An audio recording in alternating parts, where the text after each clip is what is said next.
Most people think the worst thing you can come home to is an empty house. They're wrong. I came home early, no warning, no call, no text. And I walked straight into a hospital room where my grandmother was fighting for her life, while my parents sat there like they were waiting for a bus. No panic, no urgency, no questions for the doctor. Just quiet. The kind of quiet that doesn't belong in a room where someone you love might die. That was the moment something inside me shifted. Because I've seen people in life or death situations before. And this wasn't shock. This was something else. Let me tell you something about coming home early. It's never just about the timing, it's about what you interrupt. I wasn't supposed to be back for another 10 days. My unit had wrapped up a training cycle ahead of schedule, something about a last-minute change in command priorities. Happens more often than people think. The military runs on plans, and then it runs on plans that replace those plans. I didn't tell anyone I was coming home. Not because I was trying to be dramatic, I just didn't feel like announcing it. After 15 years in uniform, you get used to showing up without ceremony. I figured I'd drive straight from the airport, maybe surprise Grandma first. She liked surprises, said it made her feel like life still had a few tricks left. Instead, I pulled into my parents' driveway and found it empty. That wasn't unusual. What was unusual was the voicemail waiting on my phone. "Call me when you land," my mother had said earlier that morning. "It's about your grandmother." No panic in her voice. No urgency. Just information. That should have been my first warning. I called back as I stood there in the driveway, duffel bag slung over my shoulder. She picked up on the second ring. "You're back," she said. Not "where are you," not "are you okay," not even "thank God." Just "you're back." "I landed early," I said. "What's going on with Grandma?" A pause. Not a long one, just long enough to notice. "She's at Mercy General," my mother said. "They admitted her this morning. It's probably just her heart acting up again." Probably. I've learned to pay attention to words like that. "Which floor?" I asked. Another pause. Then she told me. I was in my car before she finished the sentence. "I made it to Mercy General in 11 minutes. I will not be taking questions about that. Hospitals have a smell. It doesn't matter where you go, California, Texas, overseas, it's always the same. Clean, but not really clean, like something is being covered up instead of removed." I walked into that building still in my boots, still carrying the dust of a place my parents couldn't pronounce, and headed straight for the ICU. I didn't stop at the desk. Didn't check in. Didn't slow down. The nurse tried to say something as I passed, but there's a look people in uniform carry when they're moving with purpose. Most folks don't get in the way of it. "Room 312? I remember the number because I stared at it for a second longer than I needed to. Then I pushed the door open. And there she was. My grandmother. The strongest woman I have ever known. Lying in a hospital bed that seemed too big for her now, machines breathing and blinking and humming around her like a language I didn't want to learn. Her skin looked wrong. Not just pale, hollow. Like someone had been slowly turning the lights down inside her for weeks. And sitting across the room, my parents. My father was in the chair by the window, legs crossed, hands folded like he was waiting for a meeting to start. My mother sat beside him, scrolling through her phone. Scrolling. In the ICU. I stood there for a full 3 seconds before either of them noticed me. 3 seconds is a long time when you're looking at something that doesn't make sense. My mother looked up first. "Oh," she said, "you're here." That was it. No rush toward me. No relief. No breakdown. Just "oh." I set my bag down slowly. "What happened?" I asked. My voice came out steady. It always does when something's wrong. My father cleared his throat. "She had an episode this morning. Dizzy, confused. We brought her in." "We," I said. "Yes," he said. "We." I looked back at my grandmother. There were 4 lines in both arms. A monitor tracking her heart. Another tracking something else I didn't recognize. She looked smaller. I've seen soldiers look like that after weeks in the field. Drained. Used up. "How long has she been sick?" I asked. My mother shrugged. "A few weeks, maybe. You know how she is. She doesn't like to complain." I turned back to them. A few weeks. Neither of them said anything. And right there, right in that silence, I felt it. That shift.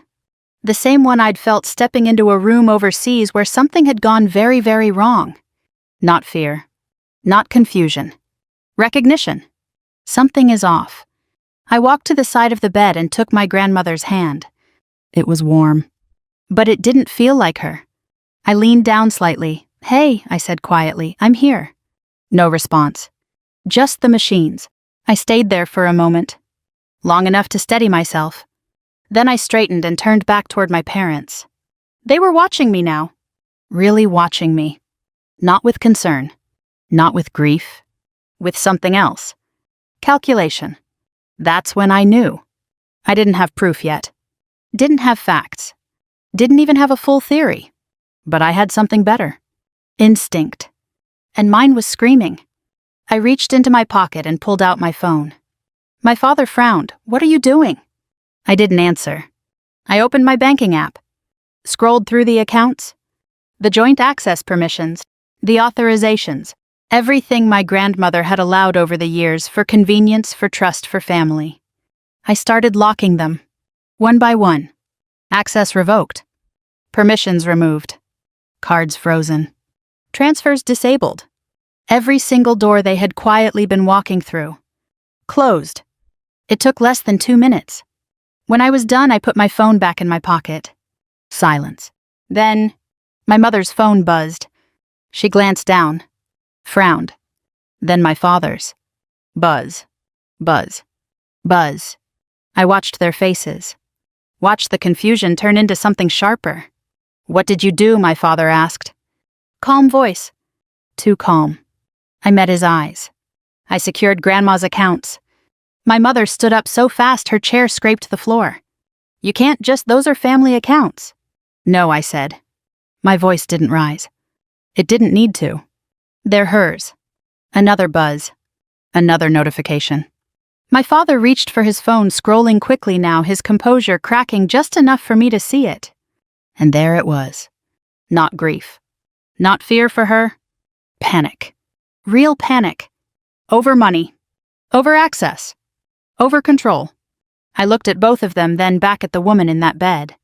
And for the first time since I walked into that room, everything lined up. Not perfectly. Not completely. But enough. Enough to know this wasn't a bad morning. This wasn't age. This wasn't just a heart issue. This was something that had been building. Quietly. Deliberately. Right under their watch. And maybe because of it. I folded my arms and leaned back slightly. "We're going to figure out exactly what happened to her," I said. My mother shook her head. "You're overreacting." "Maybe. But I've learned something over the years. The people who say that the fastest are usually the ones with the most to lose." I glanced at their phones again as they kept lighting up with alerts they didn't understand. Then I looked back at them. And I thought, good. Now we're having the same kind of day. Let me tell you something about silence. There's the kind that lets you breathe, and the kind that waits for you to make a mistake. I grew up learning the difference in my parents' house. Dinner table quiet meant you didn't say the wrong thing. Living room quiet meant someone already had. And hospital quiet, especially the kind I was standing in now, meant people were choosing what not to say. I pulled a chair closer to my grandmother's bed and sat down, still in uniform, still carrying everything I hadn't unpacked yet, physically or otherwise. Behind me, my parents were whispering. Not about her condition. Not about the doctor. About the accounts. I didn't turn around. I didn't need to. The tone told me everything. "You didn't tell her about the joint access," my mother hissed. "I didn't think she'd come back early," my father shot back. That right there. That sentence. I didn't think she'd come back early. Not "we're glad you're here." Not "thank God you made it in time." Just "you weren't supposed to be here yet." I kept my eyes on my grandmother. "Hey," I said softly, brushing my thumb across the back of her hand. "You always told me timing matters." I swallowed.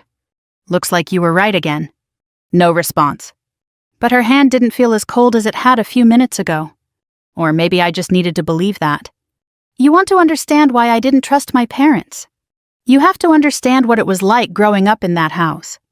My father believed in order. My mother believed in appearances. And somewhere in between there was me. The inconvenient daughter. The one who didn't follow the script.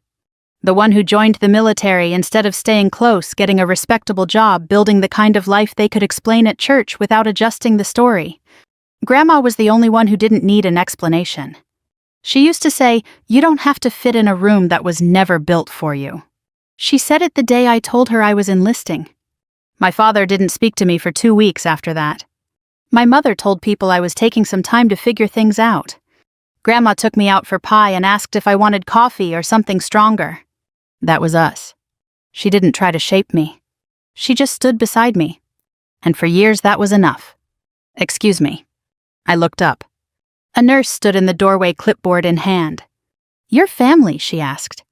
"I'm her granddaughter," I said, standing up. "She's listed as primary contact," the nurse said, nodding toward my mother. "I'm here now," I replied. Not aggressive. Not loud.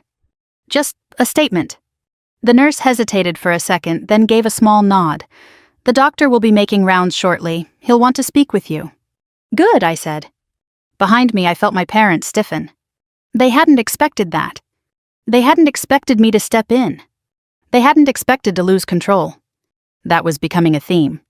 Dr. Hensley was in his late 50s, the kind of man who had delivered too much bad news to waste time dressing it up. I respected that.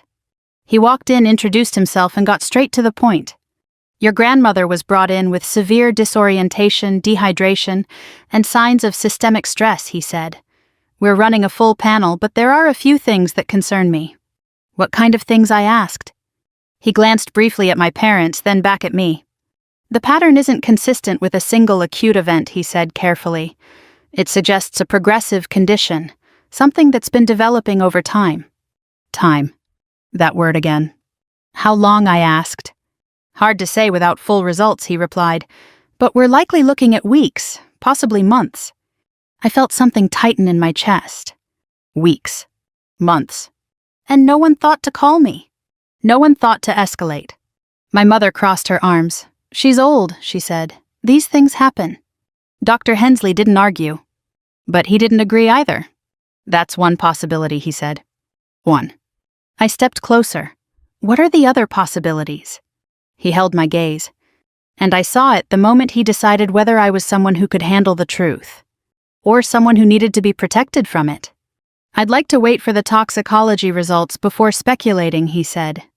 Toxicology. That word doesn't show up in conversations about normal aging. My father shifted. "Doctor, I think we're getting ahead of ourselves." "I don't," I said. Quiet. Flat. Final. The room went still. Dr. Hensley nodded slightly. "We'll know more within the next 24 hours, he said. "In the meantime, she's stable, but we're monitoring her closely." Stable. That word should have comforted me. It didn't. After he left, no one spoke for a moment. Then my mother exhaled sharply. "You're making this into something it's not." I turned to her slowly. "Am I?" "Yes," she said. "You come in here after being gone for God knows how long, and suddenly you think you know better than everyone." "I know what I'm seeing," I said. "And what's that?" my father asked. I held his gaze. "A timeline that doesn't make sense," I said. "Symptoms that weren't taken seriously, and a doctor who just used the word toxicology in a sentence about my grandmother." Silence. Again. But this time it felt different. Heavier. Like something was pressing down on the room. "You're overreacting," my mother said again, but her voice had lost some of its confidence. Maybe because she heard it too. That shift. I stepped out into the hallway, needing space. Needing air. Hospitals are strange that way. They're full of people, but you can still feel completely alone. I leaned against the wall and pulled out my phone. Not to check messages. To check patterns. I opened the banking app again. Scrolled further back this time. 3 months. 4. 5. Small withdrawals. Consistent. Regular. The kind of numbers that don't trigger alarms. 200 here. 300 there. Sometimes more. Always just under the threshold that would make someone ask questions. I started adding them up. 10,000. 11. Closer to 12? I stared at the screen. Then I scrolled to the account permissions. My grandmother's primary account. Access granted to my mother. Limited access to my father. Emergency override privileges. Of course. Emergency. I let out a slow breath. Funny how that word works? Depends entirely on who's defining it. Hey. I looked up. A voice I hadn't heard in years. Mrs. Alvarez. My grandmother's neighbor. She stood a few feet away, hands clasped, eyes tired but kind. I heard she was here, she said. I came as soon as I could. I pushed off the wall. Thank you, I said. She stepped closer. How is she? Stable, I replied. For now. Mrs. Alvarez nodded slowly. Then she hesitated. The kind of hesitation that means someone is deciding whether to say something they probably shouldn't. Your grandmother, she began. She hasn't been herself lately. I felt my stomach drop. How so? She was forgetful, Mrs. Alvarez said. Confused sometimes. Said her food tasted strange, that her tea didn't smell right. I closed my eyes for half a second. There it was. Another piece. She told me once, Mrs. Alvarez continued softly, that she thought something was wrong, but she didn't want to worry you. Of course she didn't. That was her. Always protecting. Even when she was the one who needed it. I opened my eyes. Did she say anything else, I asked? Mrs. Alvarez hesitated again, then nodded. She said she whispered that she didn't trust the house anymore. I stood there in that hallway, the hum of machines and distant footsteps fading into the background. Didn't trust the house. Her own house. The place she built. The place she raised us. I thought about the supplements on the kitchen counter. The withdrawals. The delayed hospital visit. The way my parents had been sitting in that room like nothing was wrong. And something inside me settled. Not in a comforting way. In a final way. This wasn't confusion. This wasn't age. This wasn't bad luck. This was something done slowly. Carefully. Deliberately. I turned back toward her room. Toward my parents. Toward whatever version of the truth they were still trying to hold together. And for the first time since I walked into that hospital, I wasn't just reacting anymore. I was planning. Let me tell you something about patterns. In the military, patterns keep you alive. They tell you when something's routine, and when something is staged to look like it. The problem is most people don't notice patterns until they've already paid for them. I was not most people. I left the hospital just after midnight. Not because I wanted to. Because I needed to. There's a moment in any situation, combat, crisis, or otherwise, where you realize sitting still is the worst thing you can do. My grandmother was stable. Monitored. Surrounded by machines that could do more for her than I could in that moment. But the answers, those weren't in that room. Those were somewhere else. And I had a feeling I knew exactly where to start. The house looked the same. That's the thing about places where something is wrong. They rarely announce it. The porch light was still on. The same one Grandma insisted on keeping lit every night even when electricity bills went up and my father complained about wasting money. It's not for me, she used to say. It's for anyone who needs to find their way home.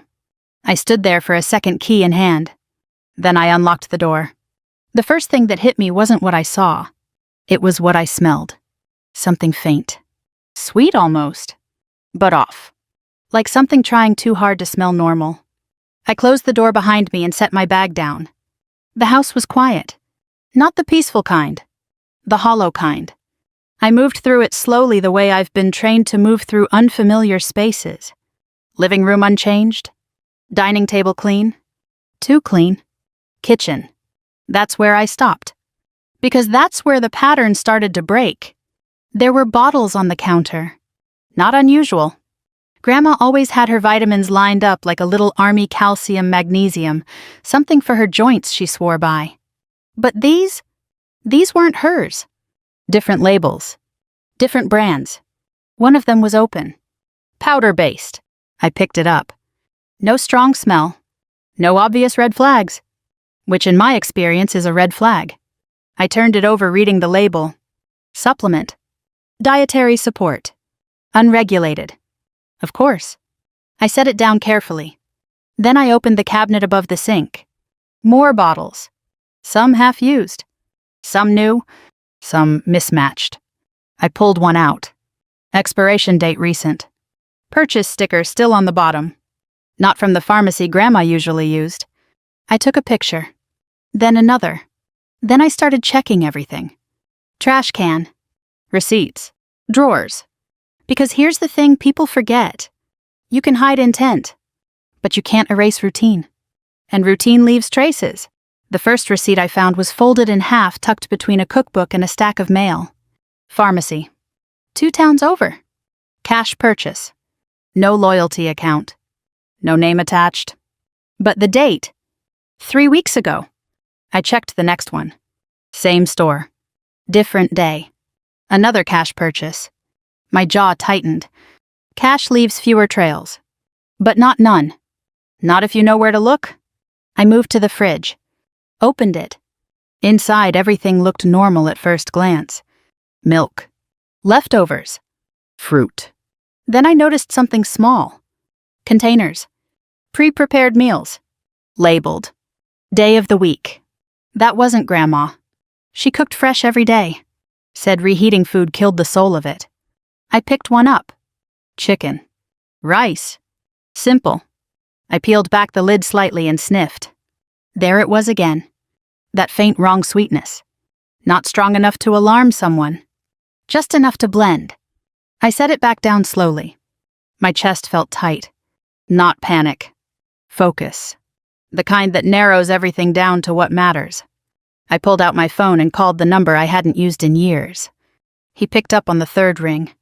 Lieutenant Harris, he said, voice still carrying that same dry humor. To what do I owe the honor at... What is it, midnight your time? Mark 1 said, I need your brain. There was a pause. Then his tone shifted. That's the thing about people who've served with you. They don't need details to know when something's wrong. Talk to me, he said. My grandmother's in the ICU, I said. Doctor mentioned toxicity, progressive exposure. Silence. Then, that's not an accident, he said. I know. What's your access, he asked. Full, I said. House, accounts, medical contact as of today. Good, he said. Start documenting everything. Photos, labels, dates. Don't confront anyone yet. Already ahead of you. I figured, he said. I leaned against the counter. There's more, I added. Money's been moving. Small amounts, consistent. How much? Just under 12,000 over 5 months. Another pause. Then, that's not desperation, he said. That's planning. Exactly. After I hung up, I went back to work. Drawers. Files. Cabinets. And then, the office. Grandma's office had always been off limits growing up. Not because she didn't trust me. Because she said some things are easier to understand when you're older. Guess I was older now. I opened the door. The room smelled like paper and time. Books lined the walls. Desk in the center. Everything neat. Organized. Except one drawer. Slightly open. I stepped closer. Pulled it out. Inside. Folders. Legal documents. Bank statements. And on top, an envelope. My name on it. I froze. Just for a second. Then I picked it up. Opened it. Inside. A letter. Handwritten. Grandma's handwriting. Steady even now. I started reading. If you're reading this, it means something has gone wrong. My heart kicked. I didn't want to worry you, but I've started to notice things I can't explain. My food tastes different. My head feels foggy in ways that don't feel like age. I swallowed. I've spoken to a lawyer. I'm making changes, quiet ones, in case I'm right. I closed my eyes for a second, then kept reading. I trust you. I always have. If anything happens to me, I need you to look carefully at everything. Not emotionally, carefully. That was her. Even now. Still teaching. Still guiding. And whatever you find, don't let them take what doesn't belong to them. I lowered the letter slowly. Don't let them. Not don't let it happen. Don't let them. I sat down in her chair, the one she used every morning with her coffee. And I looked around that room, at the life she built. The discipline. The order. The quiet strength. And then I thought about the hospital. The machines. The way she looked. And the way my parents had been sitting there. Calm. Waiting. Like the ending was already decided. My hands curled into fists. Not out of anger. Out of clarity. Because now I had more than instinct. I had intent. Her intent. And theirs. I pulled out my phone again. This time I wasn't checking. I was preparing. I called the bank. Requested full transaction histories. Flagged suspicious activity. Initiated a formal review. Then I called the lawyer listed in the folder. Left a message. Short. Direct. I'm her granddaughter. I have reason to believe there's financial exploitation and possible harm involved. I need to speak with you first thing in the morning. I hung up. Then I looked back at the kitchen. At the bottles. The food. The receipts. The small, careful steps someone had taken over time. And I realized something that made my stomach turn. This wasn't rushed. This wasn't sloppy. This was patient. Measured. Intentional. The kind of thing you only do when you think no one is watching. I stood up. Folded the letter carefully. Slipped it into my jacket. And headed for the door. Because I needed to get back to the hospital. Back to her. Back to the room where my parents were still sitting. Still pretending. Still waiting. But not for long. Because now, I knew. Not everything. Not yet. But enough. Enough to stop reacting. Enough to start controlling the situation. And most importantly, enough to make sure whatever they had started didn't get to finish. Let me tell you something about secrets. The dangerous ones aren't the ones people hide well. They're the ones they think they've already gotten away with. Those are the ones that make people sloppy. Confident. Careless. My parents weren't careless yet. But they were getting close. I was back at Mercy General before sunrise. The sky had that gray-blue color that makes everything feel unfinished, like the day hasn't decided what it's going to be yet. I parked in the same spot. Walked the same path. But I wasn't the same person who had walked into that building a few hours earlier. Before I had questions. Now, I had direction. The ICU looked the same. Machines humming. Lights low. People moving in quiet, practiced rhythms. My parents were still there. Same chairs. Same positions. Different faces. Because now, they knew something had shifted. My mother stood up the moment she saw me. "We need to talk," she said. "I agree," I replied. But I didn't stop walking. I went straight to my grandmother's bed. Took her hand. Still warm. Still there. "Morning," I said softly. "You always liked mornings." I let that sit for a second. Then I turned. "What exactly have you been giving her?" I asked. No build-up. No easing into it. Just the question. My father blinked. "What are you talking about?" I tilted my head slightly. "The supplements," I said, "the meals, the powder in the kitchen that doesn't belong to anything she's ever taken in her life." My mother's face tightened. "That's just nutritional support," she said quickly. The doctor suggested. "Which doctor?" I asked. Silence. There it was again. That pause. The one that fills the space where truth should be. My father stepped forward. "You're out of line," he said. "No," I replied calmly. "I'm right on time." He didn't like that. I could tell. Because my father has always been the kind of man who believes control comes from being the loudest person in the room.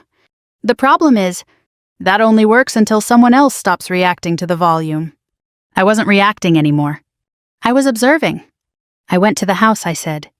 That got their attention. "You what?" my mother snapped. "I went to the house," I repeated. I checked the kitchen, the cabinets, the receipts.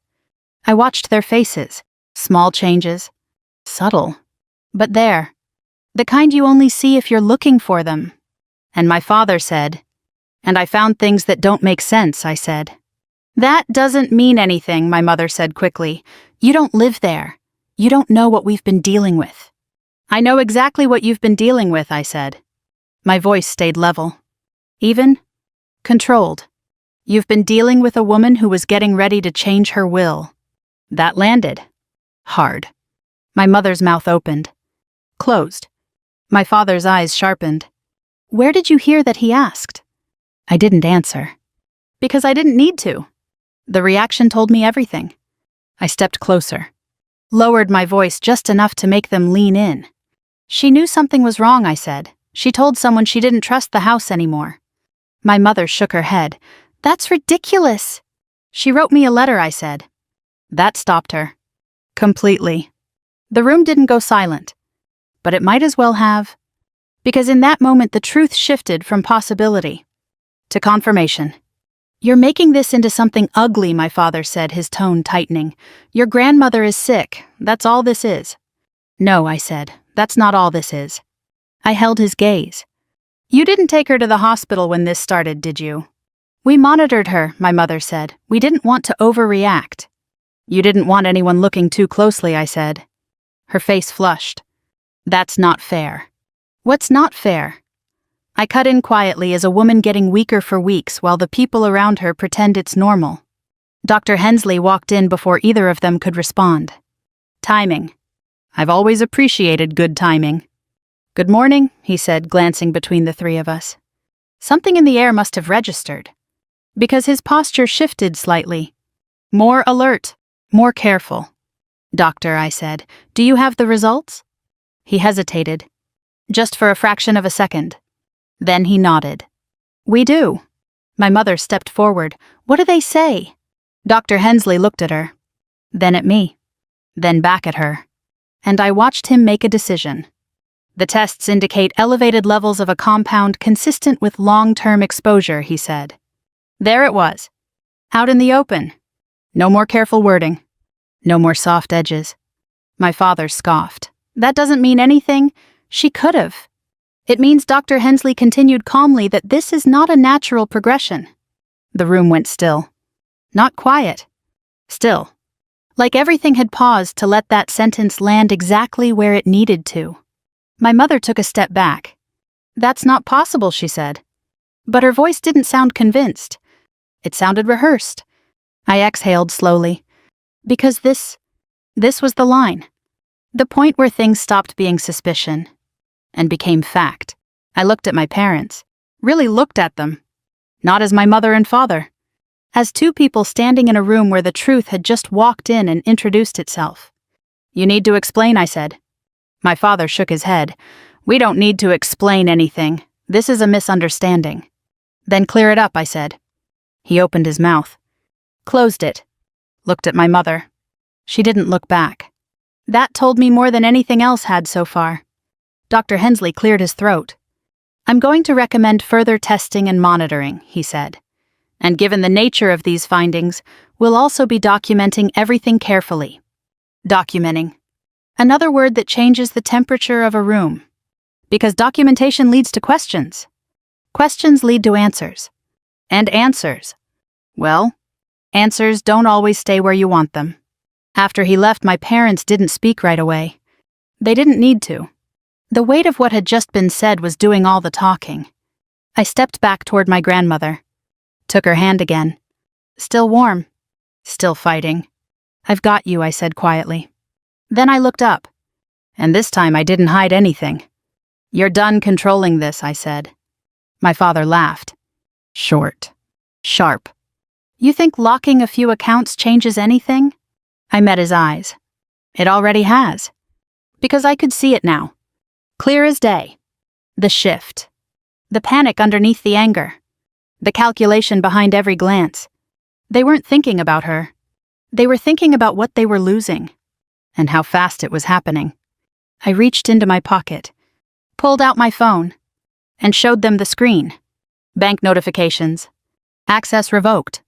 Pending reviews. Flagged transactions. Every door they had been quietly walking through. Gone. My mother stared at it.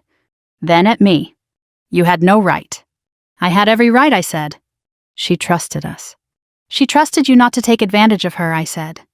Silence. Again. But this time, it wasn't defensive. It wasn't controlled. It was fragile. Because now, the truth wasn't just in the room. It was everywhere. In the numbers. In the records. In the tests. In the things they hadn't thought anyone would connect. I stepped closer. Just enough to make sure they heard me clearly. "This doesn't end quietly," I said. My father's jaw tightened. My mother's eyes filled with something that looked like fear. Real fear. Not the kind you show. The kind you feel when you realize the story you've been telling yourself is about to fall apart. And there's nothing left to hide behind. I glanced back at my grandmother. then at them. And I thought, you had time. Weeks. Months. To stop. To fix it. To tell the truth. You didn't. So now, we do this the other way. Let me tell you something about control.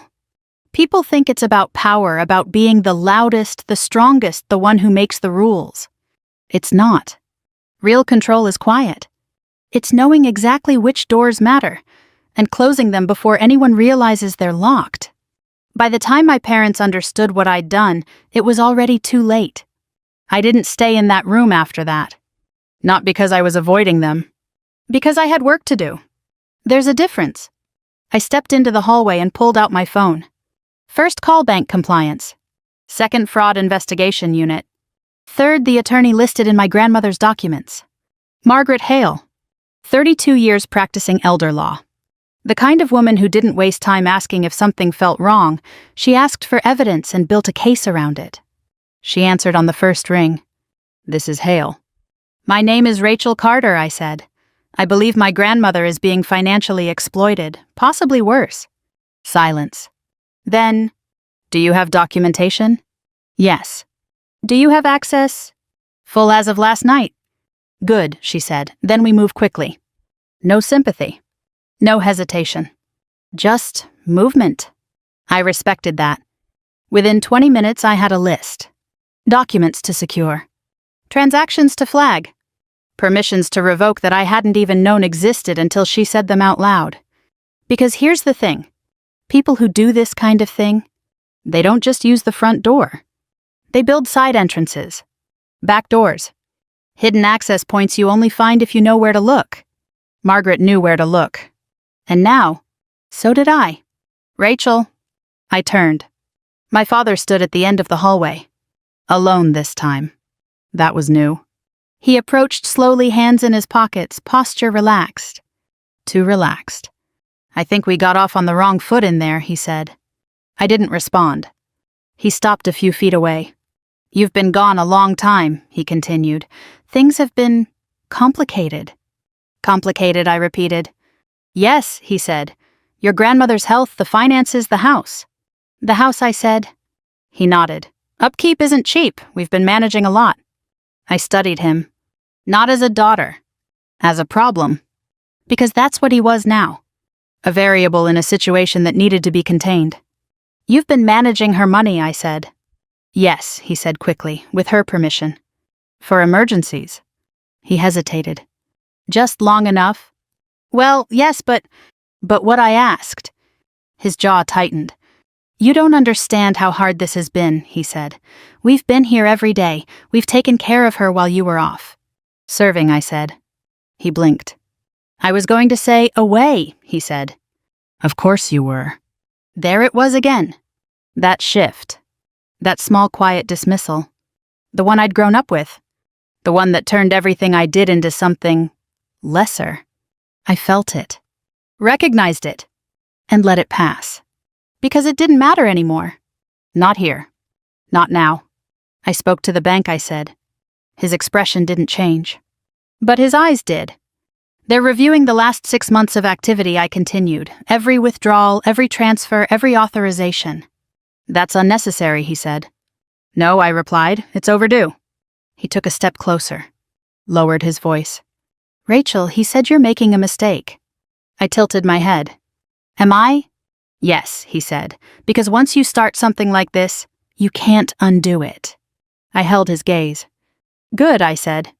That's when I saw it. For the first time. Not irritation. Not frustration. Fear. Real unfiltered fear. Because he knew. He knew I wasn't bluffing.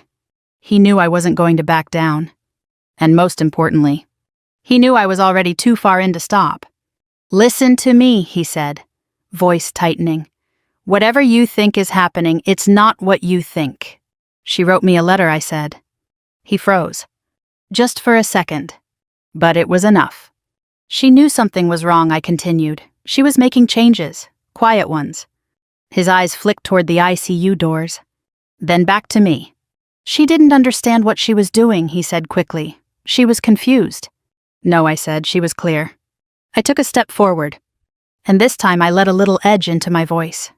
The only thing she was confused about was why the people she trusted were the ones she couldn't trust anymore. He didn't respond. Didn't argue. Didn't even try. Because there are moments when people realize the version of reality they've been defending doesn't hold up anymore. This was one of those moments. My phone buzzed. I glanced down. "Margaret." I answered immediately. "Yes." "Rachel," she said, "we've got a problem." My grip tightened. "What kind of problem?" "Your grandmother initiated changes to her estate 6 weeks ago," she said, "removing both of your parents from key positions of control." I closed my eyes briefly. There it was. The motive. Clear. Simple. Dangerous. And I asked. "And someone tried to halt the process," she said. "Called in claiming to be her assistant. Requested updates. Tried to delay finalization. I didn't need to ask who. I already knew." "They used a personal phone number," Margaret added. "We have it on record." My eyes lifted slowly to my father. He was watching me now. Really watching. Trying to read what I knew. How much I knew. "How soon can you get here?" I asked. "An hour," she said, "and Rachel, don't confront them again until I arrive." I almost smiled. Too late for that. I hung up. My father didn't speak. Didn't need to. The air between us had changed. Completely. "You tried to stop her," I said. It wasn't a question. His jaw flexed. "You don't understand." "No," I said, "you don't." Behind me I heard movement. My mother. She stepped into the hallway, eyes sharp, voice already raised. "What's going on?" she demanded. I turned slightly. Just enough to see both of them. Both sides of the same story. "You're losing," I said. Simple. Direct. Accurate. My mother laughed. Too loud. Too fast. "That's ridiculous." "Is it?" I asked. I held up my phone. "Bank investigation," I said. "Legal review, medical documentation, timeline analysis." Her smile faltered. "Just a little. But please," I added calmly, "tell me again how this is nothing." They didn't answer. Because they couldn't. Because now, the pieces were connecting. And once that starts, you can't stop it. I slipped my phone back into my pocket, looked at both of them one last time, and felt something settle inside me. Not anger. Not even satisfaction. Something colder. Something cleaner. Certainty. Because now, I wasn't chasing the truth anymore. I was closing in on it. And there was nowhere left for them to go. Let me tell you something about the moment everything falls apart. It doesn't explode. It doesn't scream. It arrives. Quietly. With paperwork, witnesses, and a timing so precise it feels personal. And when it gets there, you don't fight it. You watch it happen. Margaret Hale walked into Mercy General like she owned the building. Not loudly. Not dramatically. Just with purpose. Dark blazer, leather folder, the kind of presence that makes people step aside without being asked. I met her at the entrance. She didn't waste time with pleasantries. "Show me everything," she said. I handed her my phone. Photos. Receipts. Transactions. The letter. She flipped through it all in under a minute. Then she looked up. "They got greedy," she said. Simple. Direct. And completely accurate. We walked into the ICU together. My parents were already there. Of course they were. Where else would they be? They turned when we entered. My mother's eyes moved from me to Margaret. Then back. "Who is this?" she asked. "Representation," Margaret said before I could answer. That landed exactly the way it needed to. My father straightened. "We don't need a lawyer," he said. Margaret smiled. Not kindly. "That's not your decision," she replied. I stayed quiet. Because this wasn't about emotion. This was about structure. About letting the right person say the right things in the right order. Margaret stepped forward. "I'll keep this simple," she said. "We have evidence of financial exploitation, unauthorized access to accounts, and potential harm through controlled ingestion of substances." My mother shook her head immediately. "That's insane." "Then you won't have any trouble explaining it," Margaret said. No raised voice. No aggression. Just inevitability. My father tried a different angle. Look, he said, hands out slightly, like he was trying to calm a situation that he no longer controlled. There's been a misunderstanding. We've been taking care of her. Taking care of her, Margaret repeated, while withdrawing funds in consistent, unreported increments. Silence. He glanced at me, then back at her. That money was for expenses, he said. Then you'll be able to produce receipts, Margaret replied. Another pause. Longer this time. Because now, we weren't talking about possibilities. We were talking about records. And records don't forget. My mother stepped forward. You can't just walk in here and accuse us of... I'm not accusing, Margaret said calmly. I'm documenting. That word again. Documenting. It does something to people. It makes everything real. Permanent. Hard to walk back. I watched their faces. The small cracks. The shifting expressions. The way they looked at each other now instead of at me. Because that's what happens when a shared lie starts to collapse. People stop standing side by side. They start looking for exits. Rachel, my mother said, turning to me, voice softer now, you don't have to do this. I met her eyes. Yes, I said, I do. This is your family. This is my grandmother, I said. And that was the difference. The line. The one they had crossed without thinking I'd notice.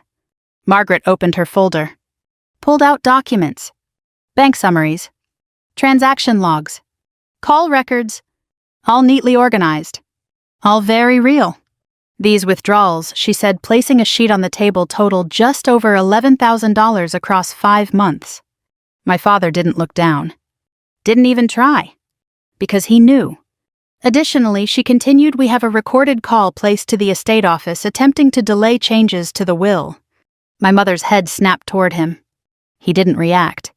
Didn't deny it. Didn't confirm it. Just stood there.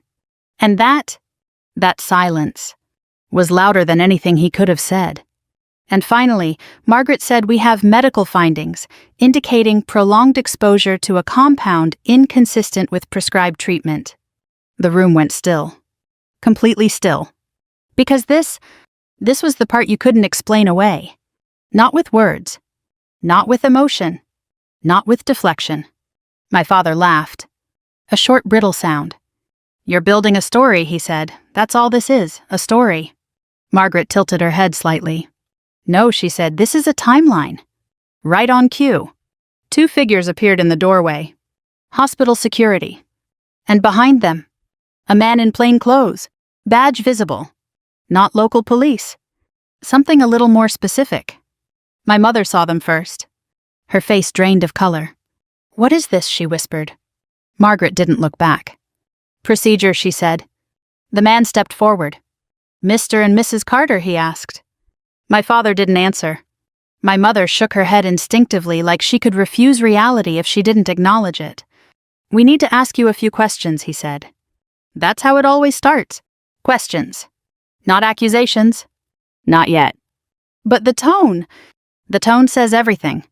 This is ridiculous, my father said, finally finding his voice again. We're not going anywhere. The man nodded slightly. Then we'll have this conversation here, he said. Simple. Controlled. Unavoidable. I stepped back. Not out of fear. Out of respect for the process. Because at this point, this wasn't mine to carry alone anymore.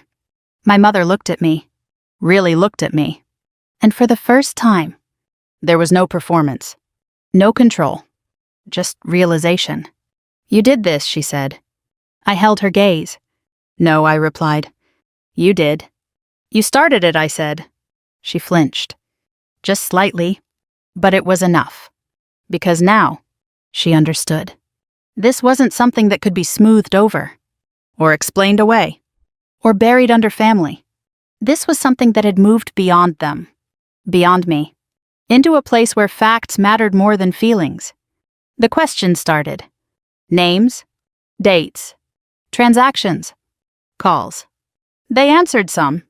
Avoided others. Contradicted each other once. That was the moment I knew it was over.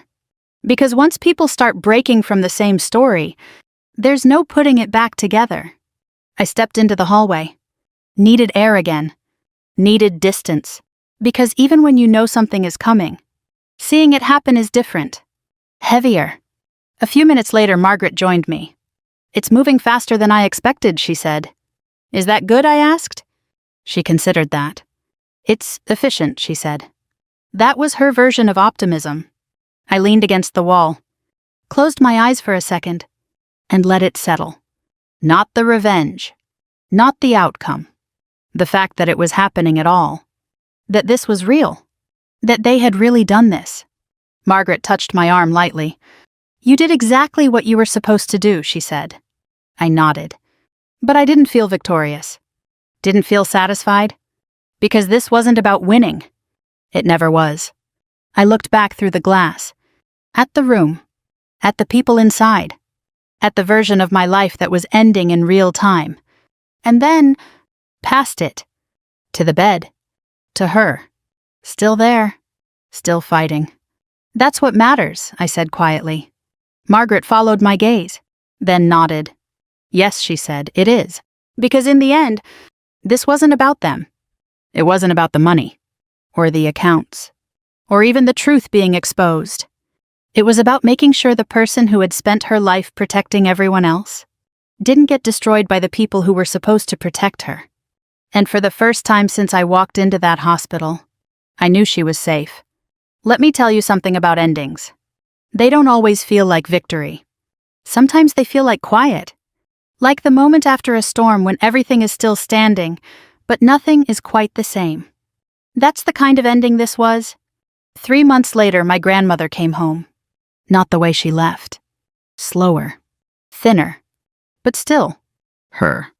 The house smelled different that day. Cleaner. Lighter. Not because anything had changed physically. Because something heavy had been removed. Something that had been sitting there for a long time. Waiting. She stood in the doorway for a moment, one hand resting lightly on the frame. Looking around like she was taking inventory. Not of the furniture. Of her life. Then she stepped inside. And the first thing she said, "Who moved my chair?" I almost laughed. Because there she was. Still sharp. Still specific. Still entirely herself. "It was me," I said. She looked at it. Then at me. "That's not where it goes," she said. "Yes, ma'am. Some things don't change. And thank God for that.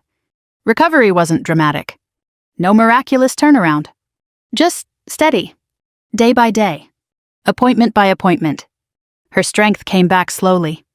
Her voice first. Then her posture. Then the small things. Complaining about the coffee. Critiquing the way I folded towels. Pointing out that the living room looked like a hotel lobby now and not in a good way. That was how I knew we were going to be okay.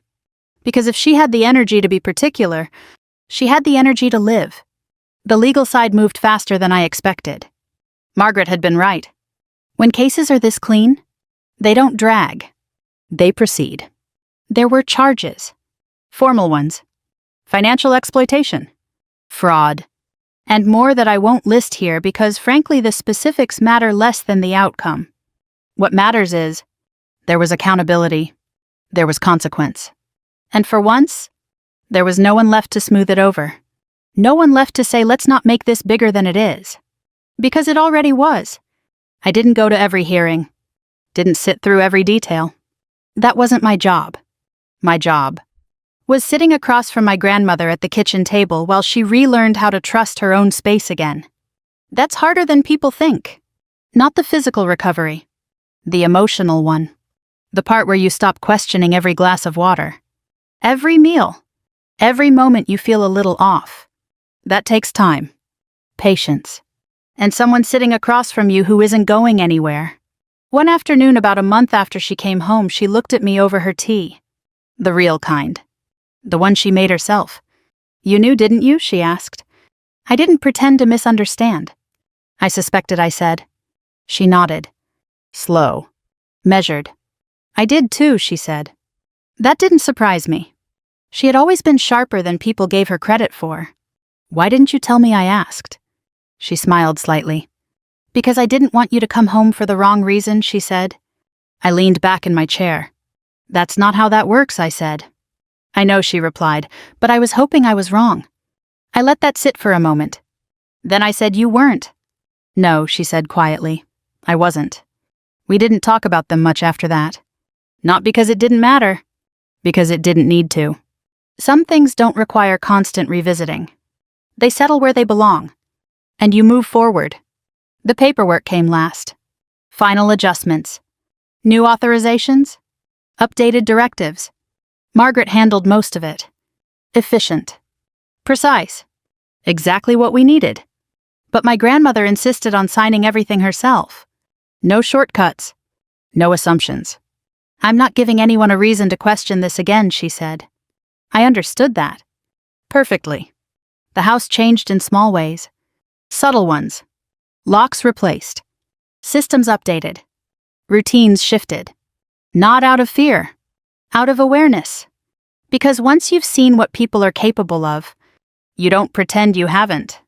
You adjust. One evening we sat down for dinner. Nothing special. Just chicken vegetables, the kind of meal she used to make without thinking. We ate in silence for a few minutes. The good kind. Then she looked at me. I'm proud of you, she said. Just like that.